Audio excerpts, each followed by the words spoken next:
Good afternoon. Let's come to order. My name is Edward Finley. With me this afternoon, Commissioner Brian P. Bailey, Don M. Slater, Jerry C. Dockham, James G. Patterson, and Lyons Craig. I now call for hearing on document numbers E2 sub 1095, E7 sub 1100, and G9 sub 682, which is the application of Duke Energy Corporation and Piedmont Natural Gas Company, Inc., to engage in a business combination transaction and address regulatory conditions and code of conduct. On January 15, 2016, Duke Energy Corporation and Piedmont Natural Gas filed a joint application to engage in a business combination transaction and address regulatory conditions and code of conduct. Petitions to intervene have been filed by and granted to the following parties: Public Works Commission of the City of Fayetteville, Carolina Utility Customers Association, Inc., Environmental Defense Fund, North Carolina Waste Awareness Reduction Network, Inc., and the Climate Times, and the North Carolina Housing Coalition. Petitions to intervene by Columbia Energy LLC, and Richard Fireman were denied due to lack of a direct interest. Limited admissions to practice before the commission have been granted to several out-of-state counsel. Numerous consumer statements of position have been filed in this combined document. On March 2, 2016, the commission issued its order scheduling hearing, establishing procedural deadlines and requiring public notice. On June 10, 2016, an agreement and stipulation of settlement between Duke, Piedmont, and the public staff was filed. On June 10, 2016, direct testimony was filed by J. David Hughes to Shay Howard on behalf of the North Carolina Warren DCT and the North Carolina Housing Coalition, and by James G. Horde on the staff. On June 14, 2016, a settlement agreement was entered into by Allen Duke and its subsidiaries, Piedmont and CUCA, was filed in this document.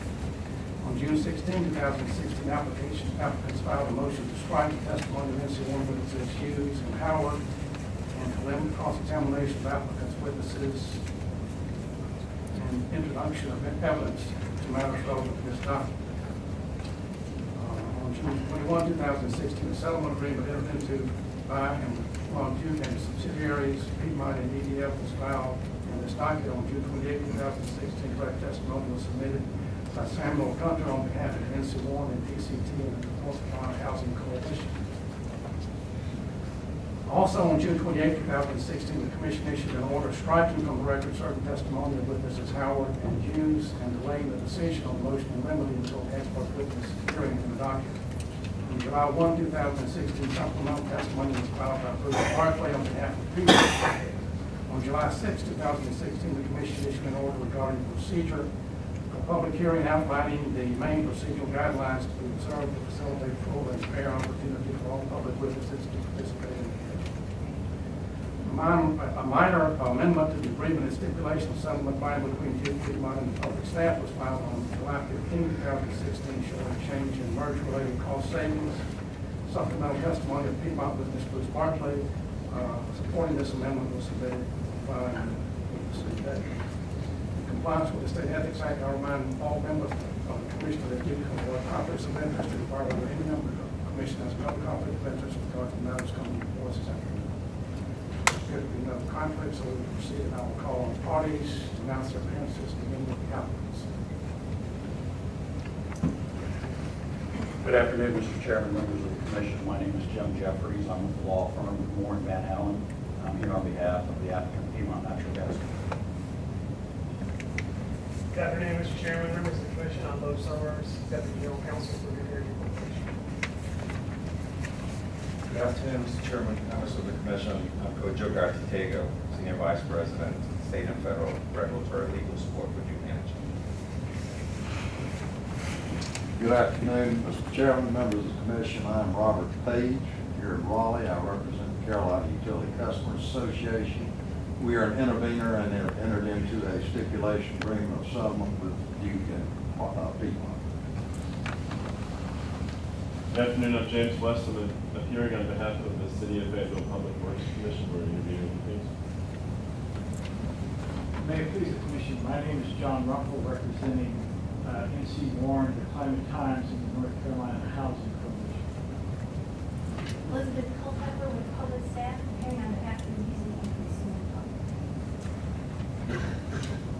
my wife with public staff also here on behalf of the disabled. All right, let me remind us that we need to address before we get started with the public testimony. Sure. Good afternoon, Tanya Voigt with Environmental Defense Fund. I'm the Southeast Clean Energy Director on behalf of Intervenors Environmental Defense Fund. Welcome. Anything else we need to address before we get started? All right, what we're going to do first, ladies and gentlemen, is hear from members of the public who want to testify before we get technical testimony of the professional witnesses that have come to support or opposed to this application. We appreciate your coming out today and hope to accommodate as many people as we can this afternoon. There are a few ground rules that we're going to have to go over and we will be required to follow. How many people have signed up in this company? 9. Well, in order for those people to be heard and for us to move on to the technical part of the case, we will go over these rules. Bear in mind that the commission functions as a court. We are here in the courtroom, and we conduct hearings pursuant to state statutes. We take sworn testimony, again pursuant to statutes that have been in effect by the General Assembly for many years and pursuant to the rules of procedure and evidence prescribed by the legislature. We must apply these rules so that the hearing proceedings go forth in an orderly manner, and I will go over those rules momentarily. I request that you voluntarily agree and abide with them and trust that you will do so. If not, the commission has remedies available to it, such as striking testimony, removing those who are uncooperative, civil contempt, and other more severe remedies required by statute. We hope we will avoid resorting to those and trust that we will do so. The commission wants to ensure that everyone who desires to speak on the issues relevant to these documents has the opportunity to do so and make the points that they believe the commission should consider in order to facilitate a full and fair opportunity for all speakers to participate in the commission's guidelines, and we will go over those. Number one, public witnesses must register on the witness sheet maintained by the public staff and verify that they are non-party witnesses. We hope that's been done already. Number two, in order to allow each person an equal amount of time, there will be a limit of 5 minutes to the amount of time each witness may speak. Therefore, witnesses should endeavor to avoid cumulative, repetitive, or relevant testimony. Witnesses must be sworn in. We will have them swear or affirm prior to the witness providing testimony. Each witness must do that for their testimony to be received into evidence. That's a statutory requirement. In lieu of oral testimony, witnesses may submit written testimony as long as they swear to its accuracy. Written statements must be submitted by the person under oath during the hearing, at which time the witness will be subject to cross-examination by any party designed to cross-examine that witness. Persons who are customers of the applicants will be called to testify first. Other persons called to testify will be in that order in which they registered on the witness sheet. However, the commission may decide to call witnesses out of order if so determines. Only one witness may testify at a time. Witnesses shall refrain from offering opinions on matters not specified in the notice of hearing from these documents. Also, witnesses should address their testimony to the commission, focus on the issues presented by the proposed merger, and refrain from making personal criticism from the parties and others in the hearing, other hearing participants. The commission is here to hear from the witnesses and not answer questions. We ask questions and other parties ask questions, but the witnesses are those who will testify. The parties' attorneys and the commission, as I say, will have an opportunity to ask questions of each witness. The testimony is being recorded by a court reporter, therefore, to ensure accuracy of the record, will limit unconventional modes of testimony, no singing, to ensure that all witnesses are heard and their testimony is properly transcribed by the court reporter. The commission will maintain hearing room decorum. We have the right to instruct security to remove any member of the audience who is attempting to participate out of order on any verbal or any unusual or verbal or habitual manner.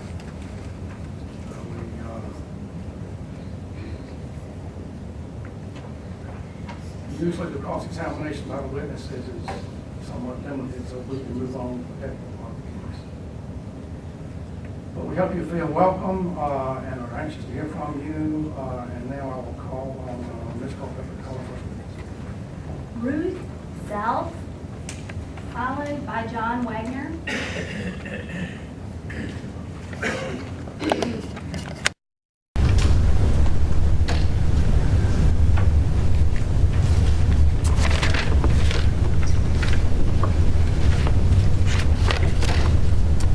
We'll put your left hand on the Bible and raise your right hand. I affirm. Affirm, sit down, have a seat. Solemnly affirm that the testimony about to give in this case will be the truth, the whole truth, and nothing but the truth. I do. Please state your name and address for the record. My name is Ruth Zalf. I live at 750 Weaver Dairy Road, apartment 3106, Chapel Hill, North Carolina, 27514. Will you please spell your last name for the record? Z is in zebra, A apple, L Larry, P Peter, H Henry. And you're a customer of Duke Energy? I am. Are you affiliated with any party in the proceeding? What party? I am speaking for myself and many others. Please proceed. As a current customer of Duke Energy with absolutely no legal option to choose another provider, I must speak my mind. Duke is already the largest electricity provider in the United States.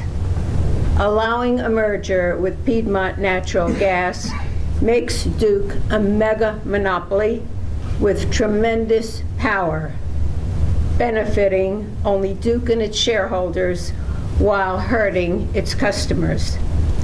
This merger creates the risk of inevitable and unlawful self-dealing between Duke and Piedmont.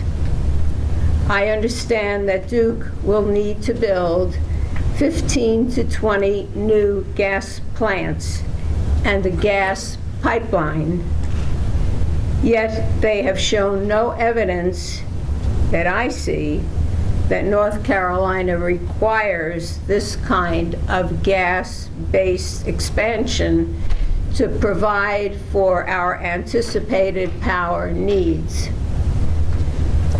In addition, this merger would stifle both the spirit and the reality of marketplace competition.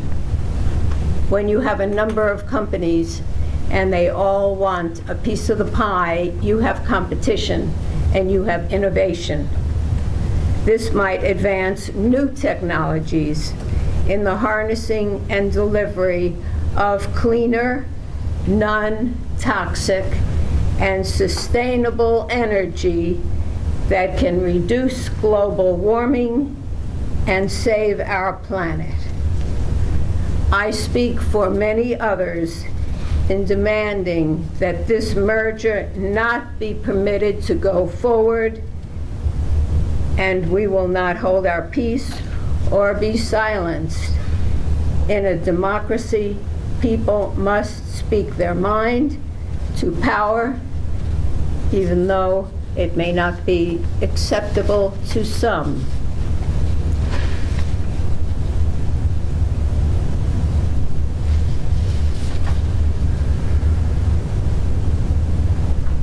Finish myself. I am finished. Thank you very much. Are there questions? No question. Thanks for coming this afternoon. John Wagner, to be followed by Stephen Norris.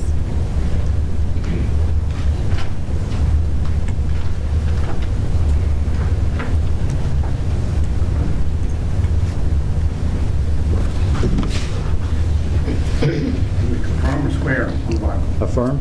Solemnly affirm that the testimony about to give in this case will be the truth, the whole truth, and nothing but the truth. Yes, Have a seat. I do. Please state your name and address for the record. My name is John Wagner, W-A-G-N-E-R, and my address is 210 Jessamine Lane, Pittsboro, North Carolina. You're a customer of Duke. I am? Are you affiliated with a party in this proceeding? No, I'm a private citizen. Please proceed. Commissioners, the decision before you is a simple one. Should Duke Energy be allowed to merge with Piedmont Natural Gas? Should you allow the nation's largest utility company one that already has a monopoly on North Carolina's electrical energy, to become an even larger monopoly. When private property rights are being abused by pipeline companies for corporate profits, will you allow an even more powerful company to be formed to force eminent domain on our citizens? When the burning of fossil fuels is threatening global climate disruptions and renewable energy has become economically viable as a cheaper and safer alternative, are you going to allow Duke Energy to further lock in its commitment to major long-term investments in fossil fuel infrastructure? At this point, we face the harsh reality that our concerns and the facts that we've presented to support them do not appear as valuable as the money and the political support that Duke is able to wield against us. The decision before you is a simple one. Will you do the right thing for the citizens of North Carolina, or will you buckle under the enormous influence of Duke Energy's drive for profit? I ask you to rule against the Duke Energy Plan merger. North Carolina citizens and future generations cannot afford the consequences of a wrong decision. Thank you. Mr. Wagner, are there questions, Mr. Wagner? Thank you for coming. Stephen Norris, followed by Beth Henry.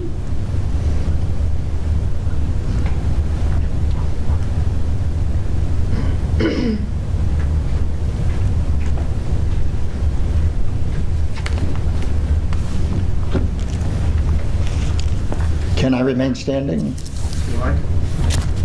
Need to be, like to be sworn in or affirmed? Affirmed. Solemnly affirm the testimony about to give this case will be the truth, the whole truth, and nothing but the truth. I do.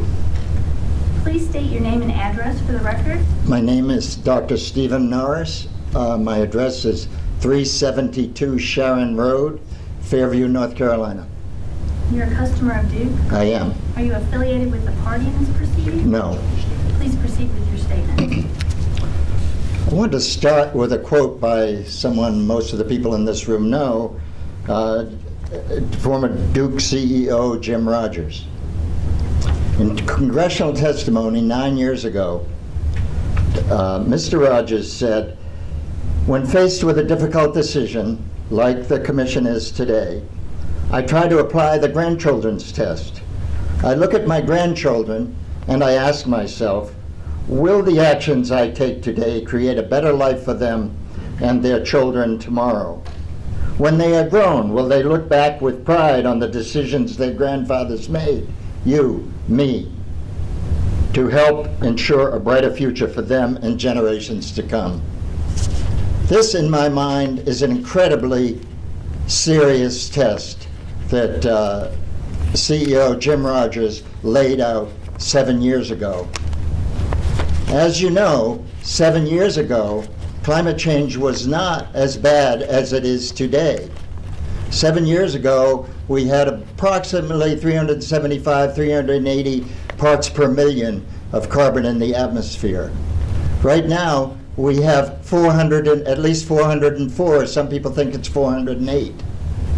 In that period of time, also, greenhouse gases, largely due to methane that's being released from frack gas infrastructure in this country, greenhouse gas emissions, the equivalent carbon, has gone from about 355 up to 475 up to 475 or 480. Climate change is out of control. The Paris agreements last fall laid out a test for you guys and a test for all of us in how we're going to deal with this. Can we reduce carbon emissions by 80 or 90% by the year 2050? Some people predict that we can do that. We do have the technologies to do it. All we need is the willpower.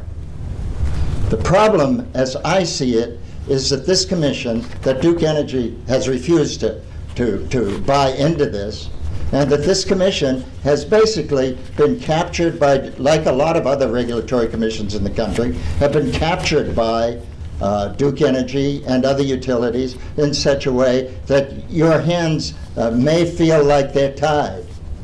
Your hands are not tied. The law in North Carolina gives you the responsibility, not just the right, but the responsibility, which is a huge responsibility, to operate in the public interest. It gives the public staff the responsibility to investigate the utilities to make sure that interest is maintained and upheld. From the perspective of most of the public here that I'm in communication with, the public staff has not been using its investigative powers for that purpose, but investigates the public more than it investigates Duke Energy and the utilities.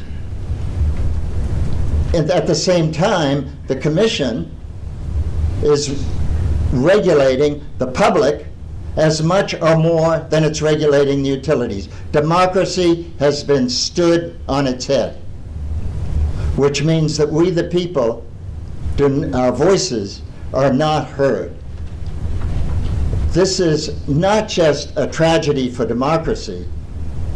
It may very well end up being a tragedy for the whole earth, because the earth cannot sustain the amount of carbon and the amount of methane and the amount of other greenhouse gases which we are putting into the atmosphere.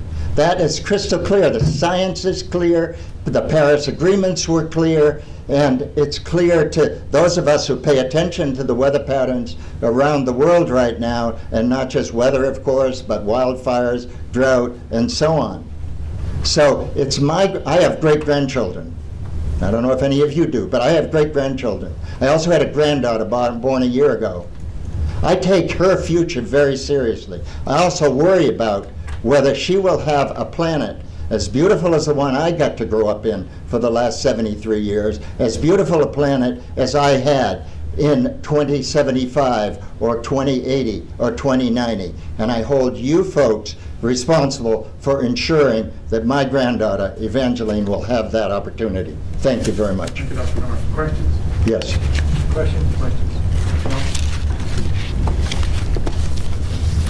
Dr. Norris, you refer to yourself as a doctor. What are you a doctor of? I have a PhD in government from Cornell University. And what has been, are you retired now? I am retired, yes. What was your work experience? I taught college. I was a builder for a long time, and then I taught college again. What was the last college you taught at? At Warren Wilson College in Swannanoa. No further questions. Thank you for coming, Dr. Norris. Thank you. Beth Henry, followed by Catherine Chandler.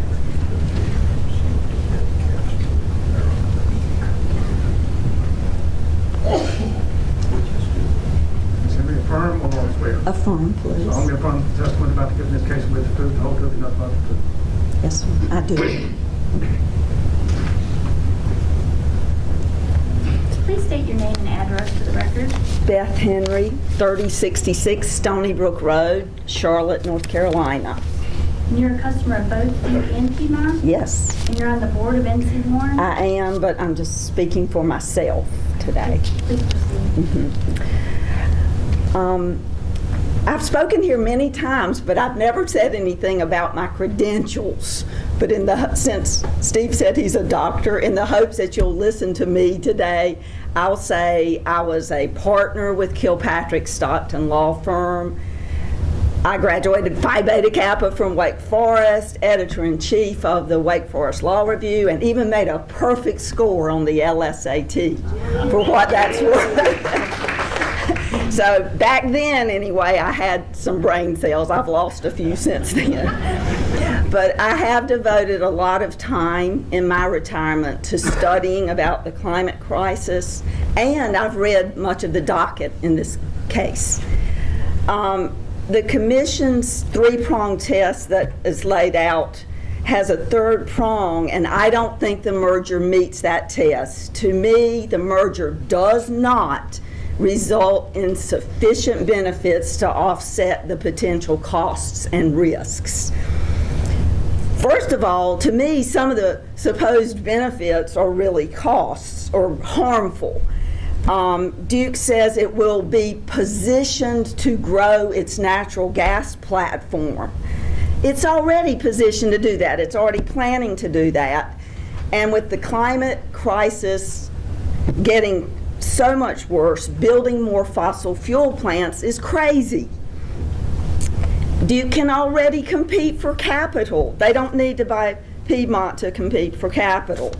As for fuel costs, they make no assurances, simply stating that the merger may provide opportunities to potentially lower fuel costs. So that's just a big maybe. So what can customers count on? The cost-benefit analysis mentions about $10 million annually that can be saved from salaries and stuff like that. Well, per customer, that's a few pennies that can be saved annually. And of course, there are other non-quantifiable possible benefits that really all amount to it's better to be bigger. There is a one-time $10 million credit to bills, but again, that's one time, and with all the customers, it's really just, the way I calculated, about $2.75 if every customer gets it equally, but probably the big customers will get more of it. Not enough for a large cup of coffee. The other alleged benefit in the settlement agreement is all these contributions to foundations and community colleges for workforce development and so on. They already do all that. And I learned back when trying to talk to folks in Charlotte about the proposed Cliffside coal plant, you would not believe how many powerful, prominent people said to me, "Oh, I'm worried about the coal plant too, but my organization or my college or my this or my that gets money from Duke, and I can't possibly make them mad by speaking up against it." That is a real problem, and certainly in Charlotte where I live it is. People are afraid, and the money and just making the money even more just makes it harder for people who are genuinely worried about the direction of their business plan to say anything. Believe me, my husband's still a lawyer. I get tons of grief when I go back from something like this from his law partners. It's hard in Charlotte, and the money just really exacerbates that problem. So to me, that purported benefit really leads to silencing opposition as the money is handed out. The money is also key to analyzing the other part of that test, the merger's potential costs and benefit and risk, excuse me. A huge risk is that the bigger Duke gets, the more money it has to buy influence. Consider just recently, for example, they get what they want in the General Assembly, and they give money to both sides of the aisle. When Duke wanted gas plants in Asheville, they went straight to the General Assembly and procured a statute that diminished this commission's ability to regulate. Recently, when regulators determined that coal ash, all the coal ash ponds needed to be excavated, almost immediately, within a week or two, they got legislation reversing that decision by the regulators in charge so that they don't have to excavate them. So the bigger they get, the more overwhelming their political power will be. They're already the biggest funder of our legislature and a huge funder of Congress.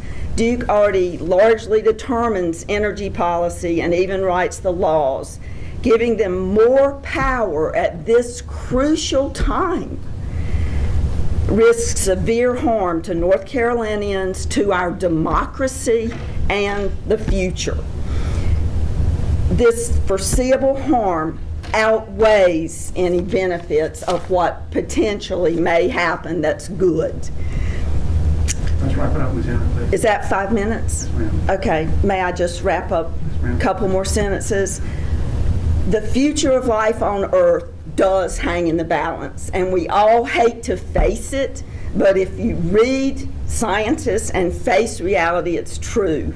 Our climate is getting hotter and more extreme, with sea level rises already locked in are going to inundate North Carolina's coast.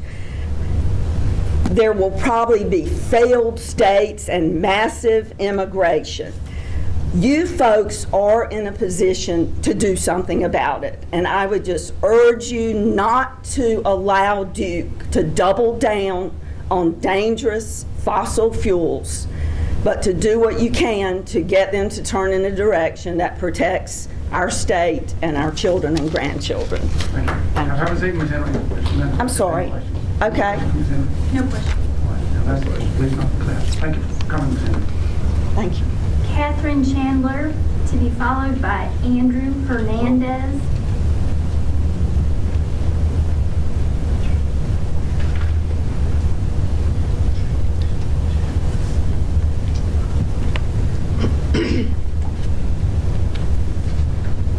Swear or affirm, Ms. Chandler? Excuse me? You want to swear or to affirm? Affirm, You solemnly affirm the testimony you're about to give in this case will be the truth, the whole truth, and nothing but the truth. as I see it. Oh, Please state your name and address. my name is Catherine Chandler, and my address is 111 East Ellerby Street in Durham, 27704. You're a customer of Duke, Yes, I am. and you're affiliated with NC Warren. I'm a volunteer, I'm retired, and I'm a North Carolina citizen, born and raised, and in my retirement, I do folding when they ask me to. Are you testifying on your own behalf? Yes, absolutely. Please proceed. As a citizen, Please proceed. and a citizen of a great city, too. I just am reading an email that I sent this morning to the commission, and I didn't plan to speak, but it seems to dovetail the topics with other speakers, and I know I'm following some great commentators. I'll limit your time if you don't go ahead and tell us what you want to propose. Mine's not very long, so I have extra time, I think. Okay, dear Chairman Finley, the customers of Duke Energy in our state are already held accountable for uncontrolled decisions and expenses of a runaway monopoly with no regard for the people of the state they serve. Everything Duke has done in the last decade has been about power, their power, not about energy. If North Carolina's well-being and energy security were their concern, we would be a top solar energy supplier in the country now. Instead, Duke was allowed to dismantle that decade of solar achievement on the dawn of a solar revolution in technology, price, climate compatibility, and jobs. Jobs for North Carolinians at a much-needed economic time. Solar jobs outnumber, or at least compete with, construction jobs in California. And to think that we used to be in that competitive league. The Utilities Commission that you chair allowed Duke Energy to abandon this clean, even though inevitable, industry, which immediately pulled out of North Carolina for greener pastures, South Carolina and Georgia, where Duke Energy does not control the legislatures and the governors. We, the people of North Carolina, we, the public of North Carolina, need your commission to represent us.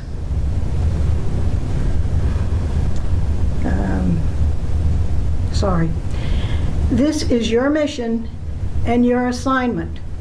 As a state and as a North Carolina taxpayers, you cannot indebt us to two North Carolina monopolies with the merger of Piedmont Natural Gas that exhibit more power as public utilities than any corporation in our state. The only power more powerful is our Public Utilities Commission. Consider your responsibilities to our state's environmental health, economic health, and long-term future. Please. The citizens of North Carolina deserve educated, meaningful, and truthful hearings. We deserve and require transparency. We are the public in our Public Utilities Commission. Thank you. Thank you for coming this afternoon. Andrew Hernandez, to be followed by Clint Mayberry.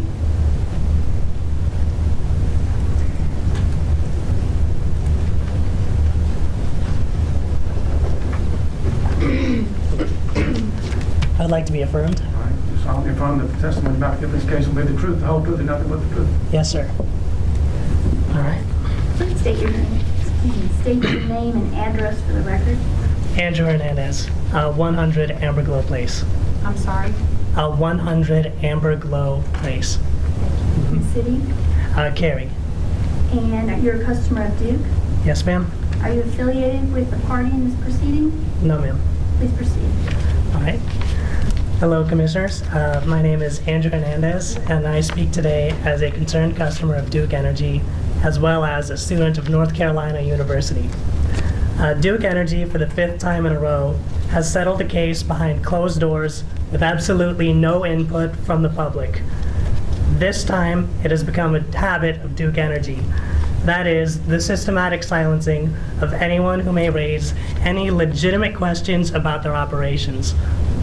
Duke Energy and their employees are simply not interested in having any kind of meaningful cooperation with concerned parties or even the people that they serve. That is to say, their own customers. And there is a case to be made against the merger. The merging of two enormous monopolies in such a radically streamlined fashion is unheard of. And without public input on the matter, there is a severe lack of trust between customers, such as myself, and the regulatory board, which is tasked with overseeing this merger. Duke Energy has said in numerous articles that rates will go down and customers will see a net decrease in payments and bills and energy over the next few months. I'm not so convinced. My concern is when the well runs dry and frac is ushered out as obsolete, or when the pipes leak for the AC pipeline and maintenance is required, or in the next 10 years when the actual greenhouse gases being emitted through methane affect the coast, who is paying for the externality cost of all of these different developments? I have no faith, honestly, that Duke will be on the receiving end of that bill. And that is why I am extremely concerned as a rate-paying customer in this state and for the contempt, it seems, that Duke seems to have for its own customers. That is all. Thank you, Mr. Brandon. Any questions? No questions. Thank you for coming, sir. Thank you. Clint Mayberry, followed by Hope Taylor.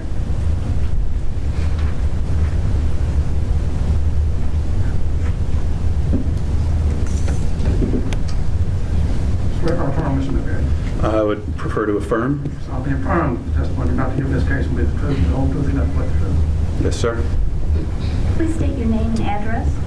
Clint McSherry, sorry for the sloppy handwriting, 3610 Barnview Place, Durham, North Carolina. Would you spell your last name for the record, please? MC, capital S, H-E-R-R-Y. And you're a customer of Duke? Yes. And are you affiliated with the party in this proceeding? No, ma'am. Please proceed. A lot of arguments that I've heard on the case and that we've heard today have focused very heavily on, to a degree, morality and compassion, and furthermore on the benefit to or risk of our public spaces and environment as a whole. I'd rather look more closely at statistical and economic considerations. But first of all, I'd also like to consider whether Duke is essentially obligated to act in the public benefit as a private corporation. Obviously not. They are free to choose whatever they see fit to benefit their profits, to satisfy their shareholders, their stakeholders. It is the public staff and the Utilities Commission's job as representatives of the public to uphold our ideals, and part of that is making the best possible economic choice. I am doubtful that any alternatives to the current plan for a merger and subsequent construction of future natural gas plants has been considered. It seems less than ideal to go forward with a $6.7 billion purchase of a natural gas company with plans to further build 15 to 20 massive natural gas plants over the course of the next few years or decades, when alternatively that money could be used far more beneficially to follow the markets with renewable resources. Fossil fuels, as time goes by, become increasingly costly and challenging to retrieve. That's why we're seeing moves away from coal and petroleum and towards natural gas, because we've found ways to retrieve it that don't cost as much money. What happens in 5 or 10 years when, like they said, we're running out of shale reserves and it does become more costly? Do we find a new alternative? Do we make another major, many billion-dollar merger? How long does that take? We don't know. There's unknowns there. What we do know is that renewable resources are becoming increasingly more cost-effective. In some cases, the cost of installing solar has gone down nearly 3/4. It costs significantly less than it did 10, 20 years ago, and still it was beneficial to install then. So why then are we not focused on a market that is becoming both increasingly efficient and increasingly cheap, instead of this market which is increasingly damaging and challenging and costly? One of the phrases that I've seen used often with regard to Duke Energy's future is modernization, and I have difficulty believing that the way forward is this more costly, damaging concept. At the base of it, really, I see a lot of focus on increased profits, and that's understandable. Duke is a private corporation. They function for their stakeholders, like we said. But it is our collective responsibility here to act pretty much in our own benefit as public, in an attempt to both get the most out of our tax dollars and also the most for our own personal futures. While I have no intent to attack Duke or Piedmont for attempting to act in their own best interest, I think it is borderline negligent of the future of the people of this state, of myself as a recent college graduate, fighting for my own future, for Steve's great-granddaughter, for you yourselves and your children and grandchildren, that it is foolish in a sense, negligent in a sense, and perhaps even irrational to move forward with a merger that we know will only result in billions of dollars further spent, furthering a dying industry, and there are certainly alternatives that we could move towards. Thank you. Thank you, Mr. Chair. Question? No question. Thank you for coming. Thank you. Hope Taylor. Mr. Chairman, I've been advised that there are additional people that would like to testify that are not in the room due to the capacity of the room. And we have one non-customer signed up next, and I didn't know if you wanted to take a non-customer before. Let's hear from Ms. Taylor. Would you like to affirm or swear? Affirm, please. You solemnly affirm the testimony about to give in this case will be the truth, the whole truth, and nothing but the truth. I do. Please state your name and address. Hope Taylor, 1588 Jack Clement Road, Stem, North Carolina. And you're a customer of Duke? I am. Are you affiliated with the party in this proceeding? I am not. Are you speaking on your own behalf? I am, and on behalf of my organization, Clean Water for North Carolina.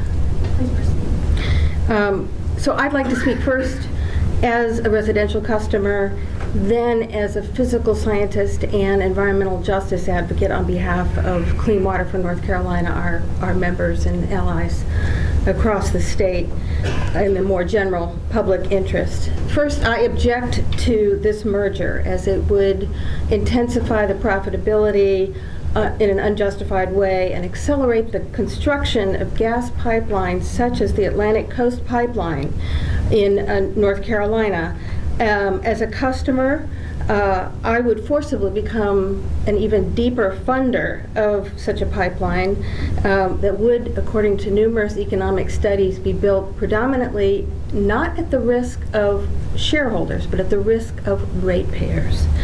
Pipelines that would thwart investment in transition to cleaner, more cost-effective, and more job-creating renewable energies and efficiency in order to facilitate this $5 billion project that even former FERC commissioner acknowledges is likely to become a stranded asset with the ratepayers holding the bag, are completely unjustified.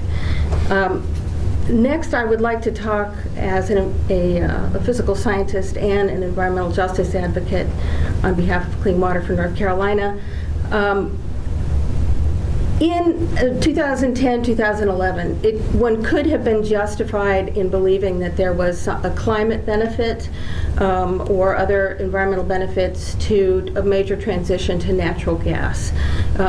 I have followed the scientific literature closely about the impacts of methane on our climate. We know that between the enormous factor by which methane exceeds carbon dioxide in its power as a greenhouse gas, and the amount of information that we now have available about increases in atmospheric methane and fugitive leaks from both gas extraction, treatment, and pipelines, that natural gas, the transition to natural gas, is rapidly becoming a worse factor for climate than coal ever was. And I'm certainly no advocate for coal. As a result, I think that it cannot be in the public interest for Duke to further deepen its investment in natural gas-related technologies and construction.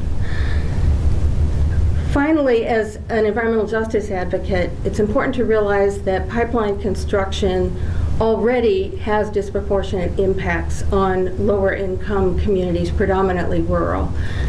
These are the people who are impacted by eminent domain. These are the people whose lives are disrupted. Many of them longtime residents, some of them elderly with very few options about where they're going to go and how they're going to adjust in their lives.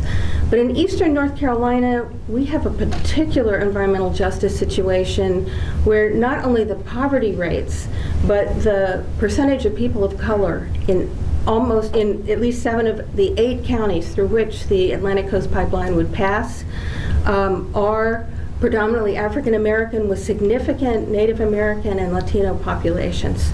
This means that there is the potential for disproportionate impact by this pipeline on those families, those residents, and to further exacerbate that, climate change is well known to most deeply impact people who are vulnerable because they have fewer economic resources, fewer health resources, and more limited social networks. So I oppose this merger strongly. Thank you very much for your consideration.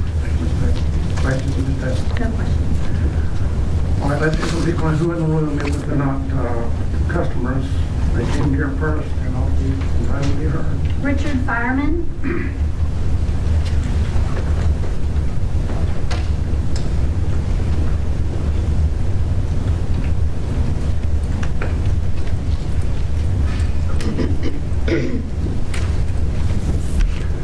Farmer, swear to Fireman. I affirm.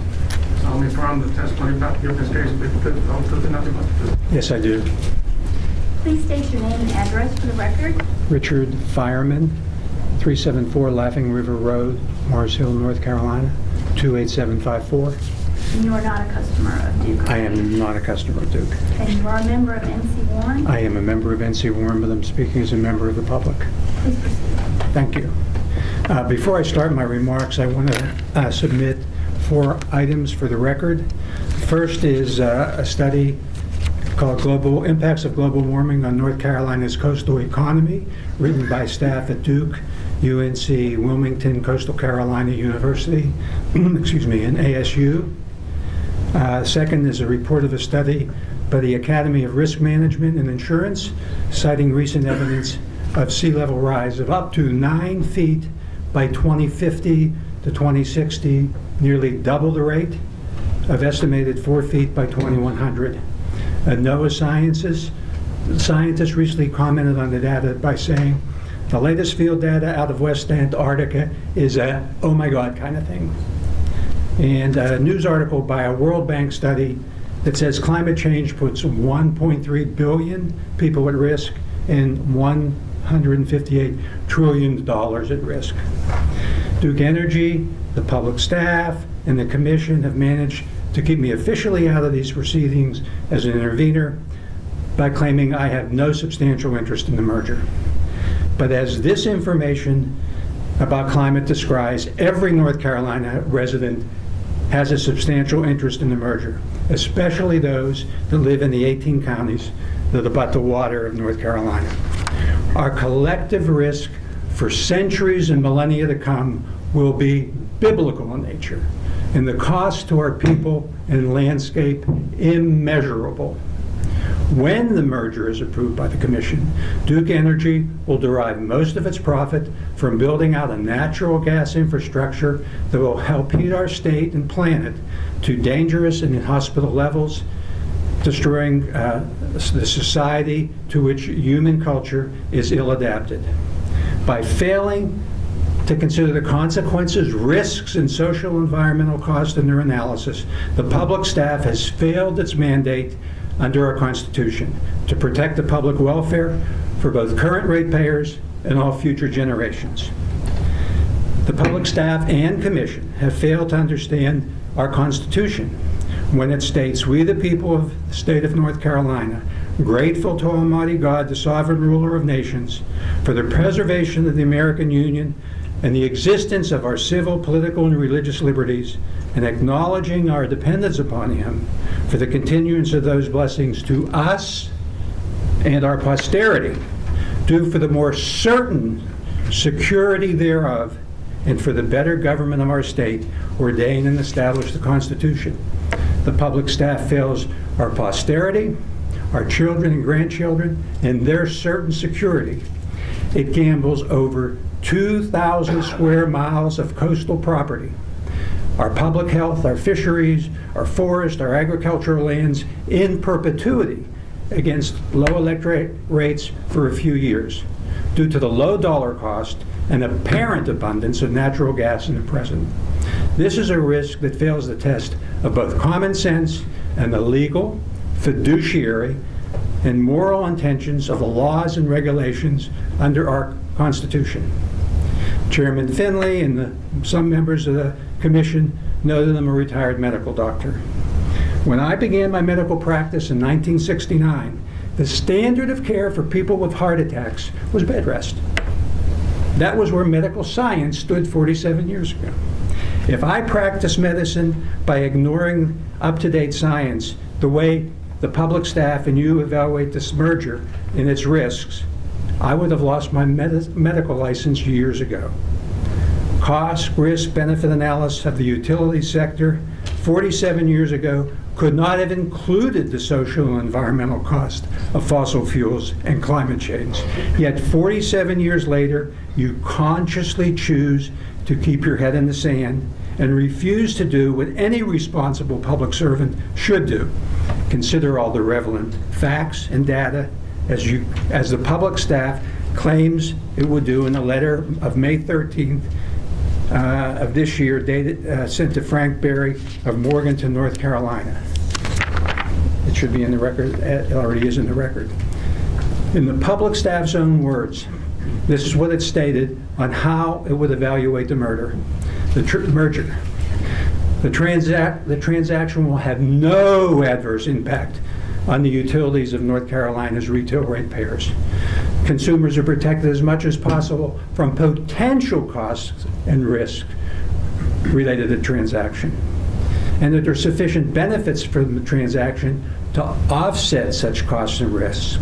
Investigation will identify and to the sense possible quantify all known risks and benefits.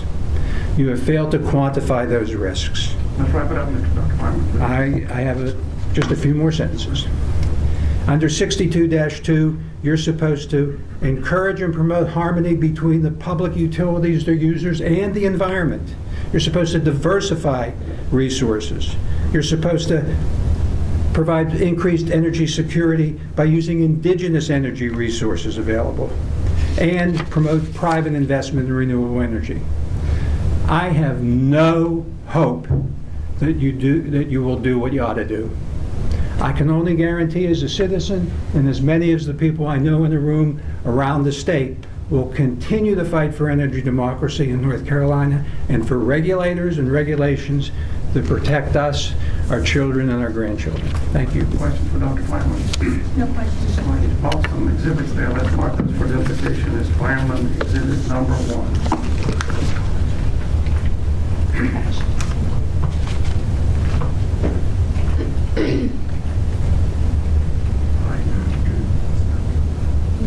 Dr. Steve English, to be followed by Emily Yogan.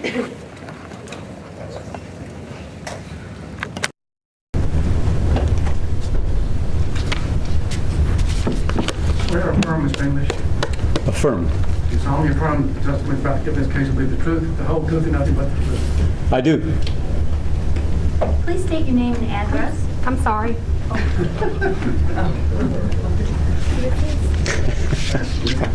English has been sworn in. Thank you, sir. Name and address. Yes, please. Dr. Stephen Sanborn English, 236 Perrin Place, Charlotte, North Carolina, 28207. And you're a customer of Duke? I am. Are you affiliated with the party to this proceeding? No. Please proceed. Okay. Good afternoon, everybody. My name's Steve English, as I said. I'm a minister and a practicing chiropractor for the last 31 years in Charlotte, North Carolina. Can I stand, Dr. English? Just lift that mic up a little bit. That better? Can you hear me? Since 1970, 40% of all the beings that have the breath of life, the plants and the animals, have been erased. Not species, but number of plants and animals. Species, that's another story. 4 out of every 10 creatures have been eliminated, killed, wiped out, obliterated in a mass genocide unlike any unleashed on our beautiful blue planet since a comet struck the Gulf of Mexico 66 million years ago, which wiped out 89% of all life forms. Amphibians, reptiles, and vertebrates have borne the greatest brunt of that and suffered far more in the range of about 50% of numbers. What's the cause of this devastation and desecration? There are many. Ocean acidification, toxification, habitat destruction. But far and away, the biggest causes are poor land use and the burning of fossil fuels. What are fossil fuels? We know, coal, oil, all petroleum products, and yes, natural gas. Natural gas is not a clean fuel, and we should not be using it as a bridge fuel. Not only does the production of natural gas require nauseating amounts of water, but it pollutes and toxifies these millions of gallons of water. There are always leaks of substantial amounts of toxic natural gas into everyone's environment in the transportation, in this case from Pennsylvania to North Carolina or wherever.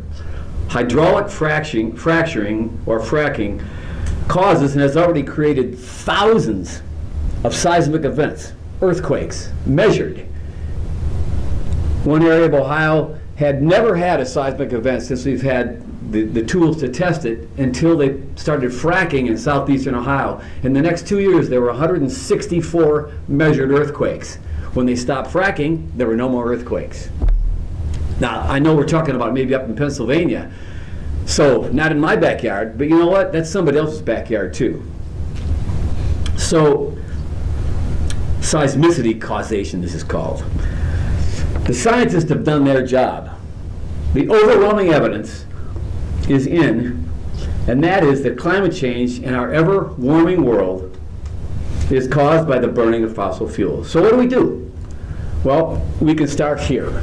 You fine folks have the ability to say no to this merger of Piedmont Natural Gas and Duke Energy. Eliminating competition and doubling down on burning more fossil fuels is a fool's errand. It's crazy. And why do I care? Why am I so passionate about all of this? Well, 2 years ago, not only do I have 4 children, but 2 years ago I helped to birth into the world my first grandchild. Since Parker's birth, I've welcomed 2 more granddaughters into the world, 11-month-old Airlie and 3-month-old Sophia, all of whom live in North Carolina.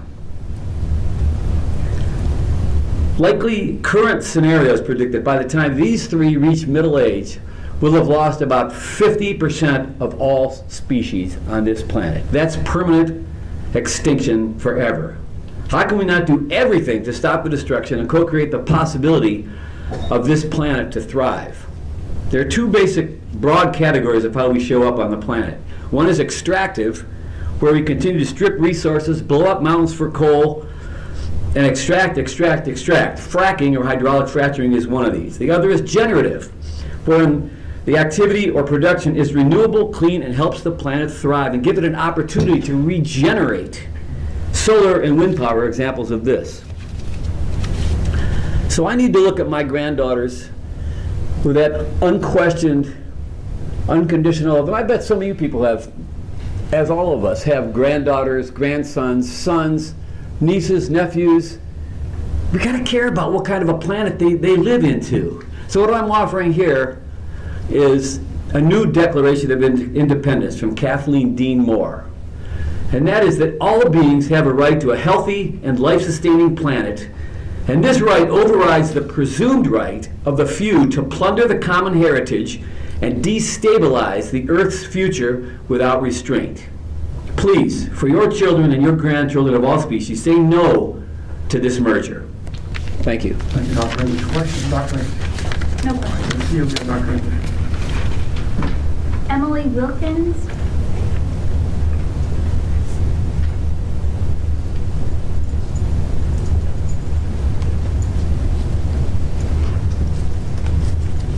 Swear or affirm, Ms. Wilkins? Swear or affirm? I affirm. You solemnly affirm that the testimony you're about to give in this case will be the truth, the whole truth, and nothing but the truth. Yes, I do. Have a seat. Please state your name and address. Emily Wilkins, 611 Ruby Street, Durham, North Carolina, 27704. You're a customer of Duke. I am. You're affiliated with NC Warren. I am a volunteer with NC Warren. I do not get any money from them. Are you testifying on your own behalf? I am in my community. Please proceed. I drove over here with a friend of mine. Her name is Hillary. She's between 3rd and 4th grade, I think. Yes. 9. And she's 9 years old. She has a sister who works in the solar industry. I appreciate that Duke Energy faithfully delivers power day in and day out. So when I turn on my lights, I have electricity. When I turn off my lights, the lights go out. I don't have fires in the neighborhood because they're poorly managed. So you deserve a lot of credit for doing your job well to make sure that you regulate the utilities so that we have safe and reliable energy. Thank you.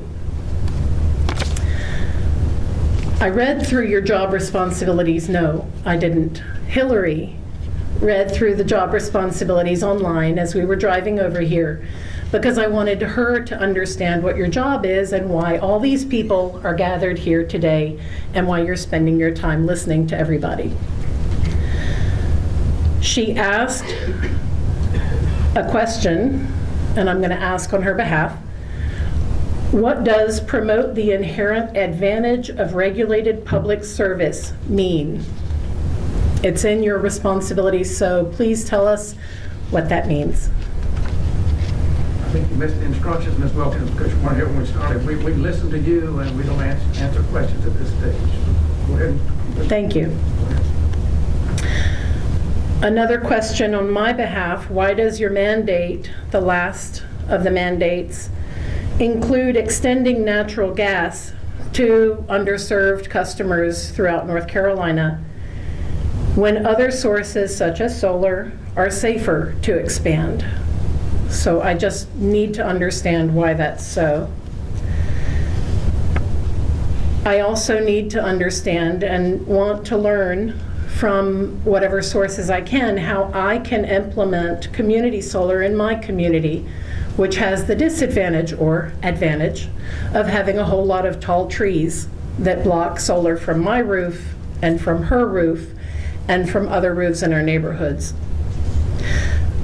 She asks, or she states, she understands that your job is to stop people from paying a lot of money for energy and for making it so that people,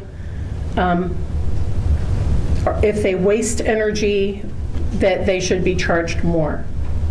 That's hard to implement, but I want you to understand what a 9-year-old wants you to know. Net metering is great. It works for people with access to funding and with solar-ready property. For 4 years, I've been trying to figure out a way if there's any number of trees I could cut down and have solar on my roof. Well, that's not practical and it's not going to work for me. So I would encourage the commission to please consider, next time you look at your job responsibilities, to figure out if you're going to tag gas, natural gas, or however you want to define that. If that gets tagged in your job responsibilities, can we make sure that you also include and other sources of other sources of energy that might be less polluting? Thank you so much for your attention and for the time that you've given me. Thank you, Ms. Wilkins. Mr. Watson in the back room, raise your hand, please. You and Hillary can go back and ask your questions, and Mr. Watson back there, he'll try. Thank you.